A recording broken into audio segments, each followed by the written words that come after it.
तारीख 10 सितंबर।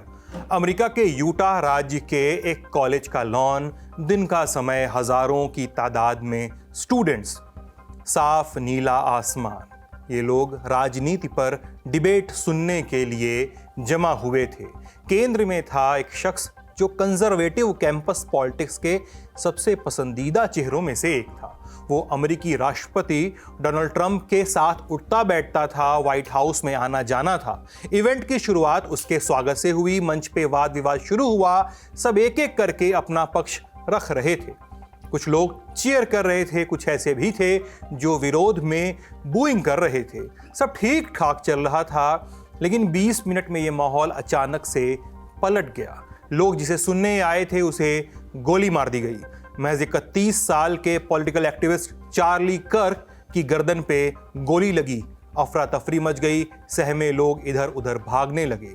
कर्क को इलाज के लिए अस्पताल ले जाया गया, लेकिन निर्णायक देर हो चुकी थी। डोनाल्ड ट्रंप ने 10 सितंबर की तारीख को अमेरिकी इतिहास में एक काला दिन करार दिया।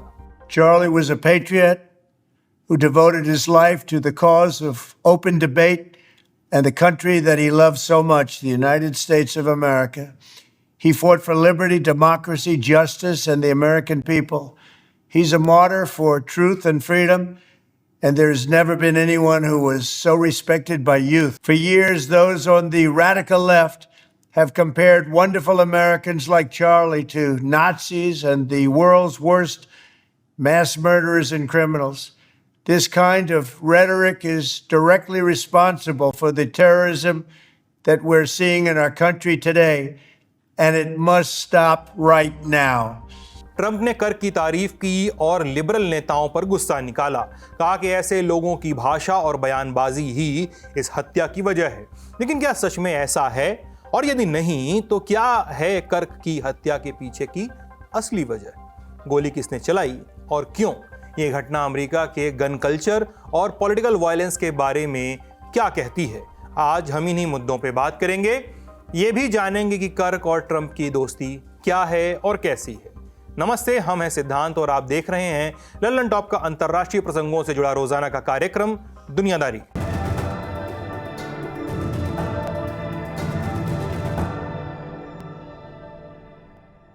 कर्क के गुनहगार को अब तक पकड़ा नहीं जा सका है। यूटाह के गवर्नर स्पेंसर कॉक्स ने बताया कि हमले के बाद पुलिस ने 2 संदिग्ध व्यक्तियों को हिरासत में लिया, लेकिन जांच में पता चला कि उनका इस फायरिंग से कोई संबंध नहीं है, इसलिए उन्हें छोड़ दिया गया। पुलिस के मुताबिक हमले में सिर्फ एक ही गोली चलाई गई, जो सीधी कर्क की गर्दन में जाकर घुसी थी। स्थानीय पुलिस प्रमुख जेफ लॉन्ग ने कहा कि कार्यक्रम में सिर्फ 6 पुलिस अफसर तैनात थे। 3000 से ज्यादा लोग मौजूद थे। इसके अलावा चार्ली की निजी सिक्योरिटी टीम भी वहां पे मौजूद थी। कर्क पे हमला यूटाह वैली यूनिवर्सिटी के कोर्टयार्ड में हुआ। यह सॉल्ट लेक सिटी से लगभग 64 किलोमीटर दक्षिण में मौजूद है। यूनिवर्सिटी के प्रवक्ता ने बताया कि चार्ली को गोली लूसे सेंटर नाम की इमारत से मारी गई थी। यह कार्यक्रम की जगह से करीब 100 से 200 गज दूर है। कर्क की मौत के बाद दुनिया भर से नेताओं के बयान सामने आए। अमेरिका के पूर्व राष्ट्रपति और डेमोक्रेट नेता बराक ओबामा ने एक्स पर लिखा कि इतनी घिनौनी हिंसा की हमारे लोकतंत्र में कोई जगह नहीं है। मैं और मिशेल चार्ली के परिवार के लिए प्रार्थना करेंगे। इसके अलावा जो बाइडन, बिल क्लिंटन और जॉर्ज बुश, तीनों पूर्व राष्ट्रपति, उनसे लेकर ब्रिटेन के प्रधानमंत्री कीर स्टारमर और इजराइल के प्रधानमंत्री बेंजामिन नेतन्याहू ने कर्क की मौत पे दुख जताया। नेतन्याहू ने तो लिखा कि कर्क को इसलिए मारा गया क्योंकि वो सच बोलते थे और आज़ादी की रक्षा करते थे। वो इजराइल के सच्चे दोस्त थे। उन्होंने झूठ के खिलाफ लड़ाई लड़ी और यहूदी ईसाई सभ्यता की पैरवी की। उनसे मेरी सिर्फ 2 हफ्ते पहले बात हुई थी। मैंने उन्हें इजराइल आने का न्योता भी दिया था। अफसोस कि अब वो यात्रा कभी नहीं हो पाएगी। कर्क अमेरिका की दक्षिणपंथी राजनीति के सबसे ताकतवर और सबसे विवादित चेहरों में से भी एक थे।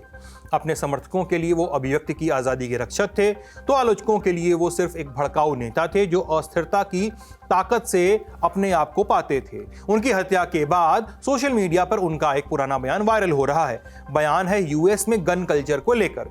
2 साल पहले 2023 में चार्ली ने एक प्रोग्राम में कहा था कि हर साल बंदूक से होने वाली कुछ मौतों की कीमत चुकाना सही है, ताकि हम संविधान के दूसरे संशोधन और लोगों के हक की रक्षा कर सके।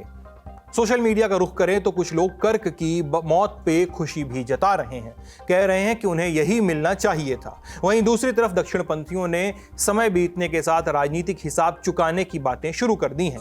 कई लोगों ने कह भी दिया कि देश अब गृह युद्ध के किनारे खड़ा है। लेकिन बहस यहीं तक नहीं रुकती है। अमेरिका में जरूरी बदलावों की आवाजें भी उठने लगी हैं। कुछ सवाल खड़े होते हैं, उन पर आए उसके पहले जानते हैं कि चार्ली कर्क कौन थे। उनका जन्म शिकागो के पास एक शहर में हुआ। आसपास ज्यादातर लोग लिबरल सोच वाले थे, लेकिन वो बचपन से ही कंजर्वेटिव राजनीति की तरफ खिंचते गए। 17 साल की उम्र में उन्होंने एक रिपब्लिकन उम्मीदवार की सेनेट चुनाव की मुहिम में काम किया था। उसी समय उन्होंने एक लेख लिखा जिसमें उन्होंने कहा कि उनके स्कूल की किताबों में लिबरल झुकाव भरा हुआ है। लेख एक दक्षिणपंथी किताब में छपा और कंजर्वेटिव नेताओं के बीच काफी पसंद किया गया। चार्ली ने टीनेज में टर्निंग पॉइंट्स यूएसए नाम का एक संगठन शुरू किया। शुरू में यह संगठन कॉलेज के छात्रों को लिबरल सोच के खिलाफ खड़ा करने के लिए था, लेकिन धीरे धीरे यह बड़ा आंदोलन बन गया। कर्क तब सुर्खियों में आए जब उन्होंने प्रोफेसर वॉच लिस्ट बनाई थी। उसमें उन शिक्षकों के नाम लिखे गए थे जिन पर आरोप था कि वे कंजर्वेटिव आवाज़ों को दबाते हैं या लेफ्ट विचारधारा को फैलाते हैं। इसने कर्क को समर्थक और विद्रोही दोनों दिए। शुरुआत में कर्क ट्रंप के समर्थक नहीं थे, लेकिन 2016 के चुनाव प्रचार के दौरान उनकी मुलाकात ट्रंप के बेटे डोनाल्ड ट्रंप जूनियर से हुई। ट्रंप जूनियर ने उन्हें तुरंत अपनी टीम में ले लिया। वहीं से वे ट्रंप की दुनिया में और गहराई से जुड़ गए। ट्रंप की जीत के बाद से कर्क की पहचान ट्रंप के सबसे बड़े और वफादार समर्थक के तौर पे होने लगी। 2019 में कर्क ने टर्निंग पॉइंट एक्शन शुरू किया। ये एक राजनीतिक संगठन था। मकसद डेमोक्रेट्स को हराना और ट्रंप के करीबी रिपब्लिकन नेताओं को मजबूत करना। इसके बाद के सालों में कर्क ट्रंप के सबसे मजबूत साथियों में से एक बन गए। उन्होंने ट्रंप के उस दावे को बार बार दोहराया कि 2020 के चुनाव में फेरबदल करके ट्रंप को हराया गया था। वो कर्क ही थे जिन्होंने 2024 के चुनाव में वाइस प्रेसिडेंट के लिए जेडी वांस के नाम पे जोर दिया था। 2024 तक टर्निंग पॉइंट ने एरिजोना में बड़ी वोटर मोबिलाइजेशन मुहिम चलाई थी। वही कर्क वाला ऑर्गेनाइजेशन, पूरी चुनावी टीम उसी पर टिकी थी। यही कोशिश एरिजोना जैसे अहम राज्य को फिर से ट्रंप के पाले में ले आई थी। इस बीच द चार्ली कर्क शो देश के सबसे मशहूर राजनीतिक पॉडकास्ट में से एक बन गया। और 20 जनवरी 2025 को जब ट्रंप ने राष्ट्रपति पद की शपथ ली तो कर्क उनसे सिर्फ कुछ कदम की दूरी पे खड़े हुए थे। अब ऐसे कर्क की मौत हुई तो अमेरिका के दो भूत जाग गए। दो भूत यानी दो अहम सवाल जिनका आज तक अमेरिका को कोई जवाब ही नहीं मिला। पहला सवाल है उनके गन कल्चर पे और दूसरा अमेरिका की राजनीतिक हिंसा और नेताओं की हत्या के इतिहास पे। सबसे पहले बात गन कल्चर की करते हैं, फिर परकोलेट होंगे धीरे धीरे राजनीतिक हिंसाओं पे। अमेरिका में बंदूकें समाज और राजनीति दोनों में गहराई तक जुड़ी हुई हैं। अमेरिकी संविधान का दूसरा संशोधन लोगों को हथियार रखने का अधिकार देता है। इसी वजह से हर 3 में से लगभग एक अमेरिकी एडल्ट के पास अपनी बंदूक होती है। लेकिन दूसरी तरफ बढ़ती गोलीबारी और मौतों को देखते हुए चिंता भी बढ़ी है। मई 2024 के एक सर्वे के मुताबिक लगभग आधे अमेरिकी मानते हैं कि बंदूक हिंसा यानी जो गन से जो वायलेंस होता है एक बड़ी समस्या है। लेकिन जब सख्त कानूनों की बात आती है तो लगभग 10 में से 6 अमेरिकन एडल्ट्स कहते हैं कि गन लॉ जो हैं वो और सख्त होने चाहिए। Centre for disease control and prevention के आंकड़ों के मुताबिक साल 2023 में अमेरिका में 46,728 लोगों की मौत बंदूकों से हुई गोलीबारी में हुई है। यह संख्या अब तक दर्ज किए गए मामलों में तीसरी सबसे बड़ी है। कर्क की मौत ने एक बार फिर से हथियारों से जुड़े सख्त कानून की मांग को तेज कर दिया है। अमेरिका की डेमोक्रेटिक पार्टी के नेता लगातार इसकी मांग उठा रहे हैं। कुछ आवाजें रिपब्लिकन्स के खेमे से भी उठी हैं। संसद के लिए यह बहस बहुत पुरानी और निजी भी है। हाउस ऑफ रिप्रेजेंटेटिव में नंबर 2 रिपब्लिकन नेता स्टीव स्कैलिस ने कहा कि हमारे देश में राजनीतिक हिंसा की कोई जगह नहीं है, इसे खत्म होना ही चाहिए। वजह गन वायलेंस हो या राजनेताओं की हत्या से जुड़ा अमेरिका का इतिहास। लेकिन पिछले कुछ सालों में यहां इस तरह की राजनीतिक हत्या का डर मंडरा रहा था कि कहीं भीड़ के सामने दिन दहाड़े ऐसा हमला न हो जाए। राजनेता आपस में धीरे धीरे इस बारे में बात करते होंगे, कभी टीवी स्टूडियो के ग्रीन रूम में तो कभी चुनावी बसों में सफर करते हुए। और जब यह पल आया तो सब कुछ बेहद डरावना सा नजर आया। एक कैंपस का मंच, एक माइक और अचानक चली एक गोली और एक युवा नेता की डेड बॉडी। लेकिन कर्क की मौत का पूरा सिनेरियो कुछ याद दिलाता है। यह हमें करीब 1 साल पहले ले जाता है। 13 जुलाई 2024 का दिन पेंसिल्वेनिया के बटलर में एक रैली। राष्ट्रपति चुनाव से पहले हजारों की भीड़ के सामने भाषण देते डोनाल्ड ट्रंप। तब भी मंजर कुछ ऐसा ही था, एक मंच, एक माइक और अचानक चली एक गोली। फर्क इतना था कि सौभाग्य से हमलावर अपने निशाने से चूक गया और गोली ट्रंप के कान को छूते हुए निकल गई थी। अब थोड़ा और पीछे चलते हैं, कुछ और उदाहरण देखते हैं। 1960 के दशक में कई बड़ी हत्याओं ने देश को हिलाया।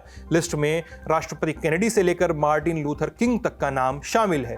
पिछले कुछ सालों में यह हिंसा और भी खुलकर फिर सामने आई। 2021 में जब ट्रंप समर्थकों ने अमेरिकी संसद पे हमला किया, उस साल सांसदों को 9600 से ज्यादा धमकियां मिली थी। इसके बाद 2022 में एक हमलावर ने स्पीकर नैन्सी पेलोसी के पति पॉल पेलोसी पर उनके घर में हथौड़े से हमला कर दिया। उसी साल न्यूयॉर्क के गवर्नर उम्मीदवार ली जेल्डिन को चुनावी रैली में चाकू से मारने की कोशिश हुई थी। 2024 में तो ट्रंप पर खुद 2 बार हमला हुआ था। इस साल हालात और बिगड़े थे। पेंसिल्वेनिया के गवर्नर जोश शापिरो के घर में आग लगा दी गई थी। मिनेसोटा में 2 डेमोक्रेट विधायकों को गोली मार दी गई। वाशिंगटन डीसी में कैपिटल ज्यूइश म्यूजियम के बाहर इजरायली दूतावास के 2 कर्मचारियों की हत्या कर दी गई। तो आप देख ही रहे हैं कि अमेरिका खुद से ही जूझ रहा है। गन कंट्रोल की बहस स्कूलों में शूटिंग की घटनाओं के दौरान उठती है और एक आध दिन में वो बहस मर जाती है। ऐसा ही होता है क्राइम पर, लेकिन ये बहस वैसे ही धूल खाकर किसी कोने में पड़ी रहती है। हमारी नजर बनी रहेगी, आप भी बने रहिएगा। फिलहाल सुर्खियां। सबसे पहले बात, नेपाल की कर्फ्यू जारी है, साथ ही जारी है नए नेतृत्व पर खींचतान। 10 सितंबर को वहां की पूर्व चीफ जस्टिस सुशीला कार्की की लीडरशिप में अंतरिम सरकार बनाने पर सहमति बनी थी, ऐसी खबरें आईं। उनके नाम का सिलेक्शन कैसे हुआ था और उनकी कहानी क्या है, आप जानना चाहते हैं तो दुनियादारी का बीते दिन का एपिसोड देख लीजिए, लिंक आपको डिस्क्रिप्शन में मिल जाएगा। अब आज यानी 11 सितंबर को जेन जी के एक धड़े ने अंतरिम सरकार के लीडर के तौर पर कुलमान घिसिंग का नाम आगे रख दिया। घिसिंग ने नेपाल को बिजली कटौती की समस्या से निकाला था। उन्हें देशभक्त इंजीनियर बताकर प्रस्ताव ये सामने रखा गया है। घिसिंग के समर्थन करने वाले धड़े का कहना है कि संविधान में प्रधानमंत्री पद के लिए जजों को नियुक्त करने पर मनाही है और 70 पार होने की वजह से कार्की जेन जी का प्रतिनिधित्व नहीं कर सकती हैं। इन मतभेदों के बीच राष्ट्रपति रामचंद्र पौडेल और आर्मी चीफ अशोक राज सिंहदेल और जेन जी लीडरशिप के बीच एक मीटिंग हो रही है, जिसका मकसद है कि अंतरिम सरकार का नेतृत्व कौन करेगा, इस पर एक आम सहमति बनाना। इस बुलेटिन के तैयार होने तक और आप तक पहुंचने तक ये नाम अभी सामने नहीं आया है कि किसका होगा फाइनली। अब इन सब के बीच मौत का आंकड़ा बढ़ता जा रहा है। प्रदर्शनों में मरने वालों की संख्या अब 31 हो चुकी है। दूसरी तरफ काठमांडू में सड़कों पे अब भी सेना गश्त कर रही है। काठमांडू वैली के 3 जिलों में कर्फ्यू जारी है। सिर्फ सुबह 6 बजे से 10 बजे तक और शाम 5 बजे से 7 बजे तक ही लोगों को बाहर निकलने की इजाजत दी गई है। 10 सितंबर की शाम से त्रिभुवन इंटरनेशनल एयरपोर्ट भी दोबारा खोल दिया गया है, जो हिंसा की वजह से 24 घंटे तक बंद रहा था। स्थिति में सुधार के बावजूद अस्थिरता के निशानात कहीं कहीं पर दिखाई दे रहे हैं। हालात का फायदा उठाने की कोशिश हो रही है। 11 सितंबर को काठमांडू के दक्षिण पूर्व में एक जेल से कुछ कैदियों ने भागने की कोशिश की। उन्हें रोकने के लिए सेना ने गोली चला दी, जिसमें 2 की मौत हो गई है और करीब 12 लोग घायल हो गए हैं। इसी दिन नेपाल के मधेश प्रांत की एक जेल में कैदियों ने गैस सिलेंडर फोड़कर फरार होने की कोशिश की। इस दौरान सेना से उनकी झड़प हुई और 3 कैदी मारे गए, 13 घायल हुए। नेपाल के प्रेस रिपोर्ट्स के मुताबिक पिछले 3 दिनों में 2 दर्जन से ज्यादा जेलों से 15,000 से ऊपर कैदी भाग चुके हैं, फरार हो चुके हैं। अगली सुर्खी संयुक्त राष्ट्र मानवाधिकार परिषद से जुड़ी हुई, इसको हम छोटे में यूएनएचआरसी कहते हैं। अब इस यूएनएचआरसी में भारत ने स्विट्जरलैंड को करारा जवाब दिया है। दरअसल स्विट्जरलैंड ने भारत पर आरोप लगाया था कि अल्पसंख्यकों की सुरक्षा और अभिव्यक्ति की स्वतंत्रता के मामले में भारत को कदम उठाने चाहिए। इसके जवाब में भारत के राजनयिक क्षितिज त्यागी ने कहा कि स्विट्जरलैंड अपने घर की तरफ देखे, नस्लभेद, भेदभाव और जीनोफोबिया जैसी समस्याएं वहीं पे सबसे ज्यादा दिखाई देती हैं। भारत ने स्विस सरकार के आरोपों को शैलो और इल इन्फॉर्म्ड और झूठा नैरेटिव करार दिया है। कहा कि आप यूएनएचआरसी की अध्यक्षता कर रहे हैं, ऐसे में यह और भी जरूरी है कि परिषद का समय झूठे आरोपों में न गंवाएं। भारत दुनिया का सबसे बड़ा, सबसे विविध और जीवंत लोकतंत्र है और अगर जरूरत हो तो हम स्विट्जरलैंड को उनके नस्लवाद और भेदभाव जैसी समस्याओं को समझने में मदद कर सकते हैं। भारत ने उसी मंच से पाकिस्तान को भी सुनाया। त्यागी ने पाकिस्तान को फेल्ड स्टेट और dump truck of recycled lies करार दिया, यानी पाकिस्तान तो झूठों का एक कूड़े वाला ट्रक है। बार बार वही रद्दी दावे, वही घिसे पिटे झूठ।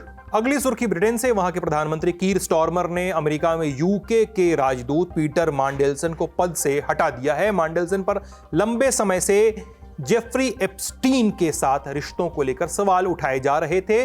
ब्रिटेन के प्रदेश मंत्रालय ने कहा कि यह फैसला नई ईमेल्स के सामने आने के बाद लिया गया है। इन ईमेल से पता चलता है कि मांडेलसन और एप्स्टीन के बीच रिश्ता पहले जितना बताया गया था उससे कहीं ज्यादा गहरा था। तो कुछ दिनों पहले तक स्टॉर्मर मांडेलसन का बचाव कर रहे थे। संसद में सवाल पूछे जाने पर उन्होंने कहा कि मुझे उन पर पूरा भरोसा है, लेकिन फिर अमेरिकी सांसदों ने कई दस्तावेज जारी किए। इनमें मांडेलसन का एक खत भी शामिल था जिसमें उन्होंने जेफरी एप्स्टीन को अपना सबसे अच्छा दोस्त लिखा था। जेफरी एप्स्टीन नाबालिगों के बलात्कार के केस में दोषी साबित हो चुका है। जेल में उसकी संदिग्ध हालत में हत्या हुई थी या आत्महत्या उसने की थी, इस पर बहस जारी है। वहीं मांडेलसन ने खुद माना कि उनके एप्स्टीन के साथ और भी ईमेल्स सामने आ सकते हैं। उन्होंने इन मेल्स को शर्मिंदगी पैदा करने वाला बताया। ब्रिटेन के लिए मांडेलसन की अहमियत इसलिए भी थी क्योंकि वो अमेरिका और ब्रिटेन की कूटनीति में एक अहम कड़ी थे। उन्होंने ऐसे समय में स्टॉर्मर और डोनाल्ड ट्रंप के बीच बातचीत का रास्ता खोला था जब दोनों देशों के रिश्ते बेहद नाजुक दौर में थे। अब उनका इस्तीफा हो चुका है। सोशल मीडिया पे बहस है। जिनकी एप्स्टीन के साथ फोटो आ रही है और जिन्होंने एप्स्टीन को चित्र बना के भेजे, उनका क्या होगा? आप समझदार हैं, इशारा काफी है। आज का दुनिया यहीं तक। अपना ख्याल रखिएगा, स्वस्थ रहिएगा। बहुत बहुत शुक्रिया।